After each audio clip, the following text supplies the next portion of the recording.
Jai Sri Krishna. Om Namo Bhagavate Vasudevaya. Om Namo Bhagavate Vasudevaya. Om Namo Bhagavate Vasudevaya. Jai Sri Krishna. Srimad Bhagavatam, Canto 1, Chapter 13, Text 15. Abhibrat Aryamadandam Etavat Agakarishu Yavad Dadara Shudratvam Shapat Varshashatam Yama. Translation. As long as Vidura played the part of a Sudra, being cursed by Mundaka Muni, Aryam officiated at the post of Yamaraja to punish those who committed sinful acts. Purport. Vidura, born in the womb of a Sudra woman, was forbidden even to be a party of a royal heritage along with his brothers Dhritarashtra and Pandu.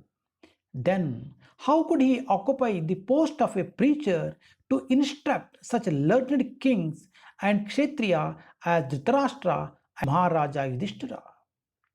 The first answer is that even though it is accepted that he was a Shudra by birth, because he renounced the world for a spiritual enlightenment by the authority of Rishi Maitri and was thoroughly educated by him in a transcendental knowledge, he was quite competent.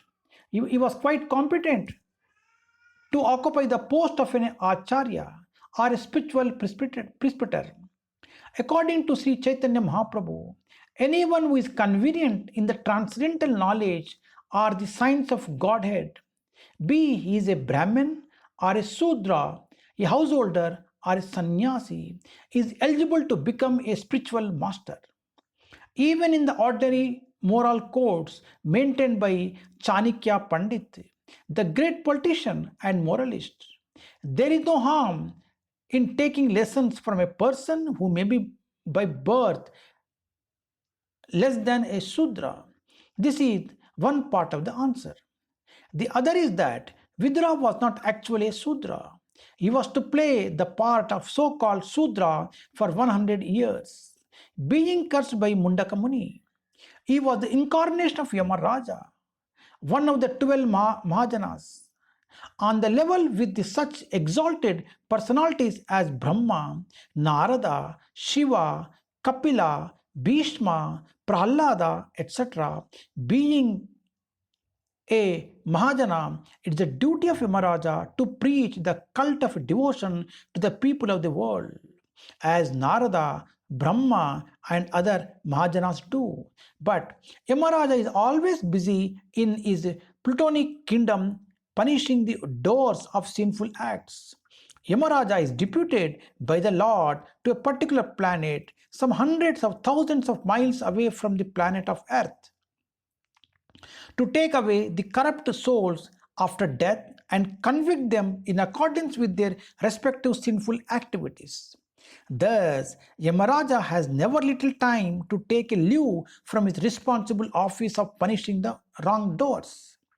There are some wrongdoers than righteous men. Therefore, Yamaraja has to do more work than other demigods, who are also authorized agents of the Supreme Lord. But he wanted to preach the glories of the Lord, and therefore, by the will of the Lord, he was cursed by Mundaka Muni to come into the world in the incarnation of Vidura and work very hard as a great devotee. Such a devotee is neither a Sudra nor a Brahmin. He is transcendental to such divisions of mundane society, just as the personality of Godhead assumes his incarnation as a hog. But he is neither hog nor a Brahma. He is above all mundane creatures. The Lord and his different authorized devotees sometimes have to play the role of many lower creatures to claim the conditioned souls. But both the Lord and his pure devotees are always in the transcendental position. When Yamaraja thus incarnated himself as Vidura, his post was officiated by Aryam, one of the many sons of Kashyapa and Aditi. The Adityas are sons of Adi, and there are 12 Adityas.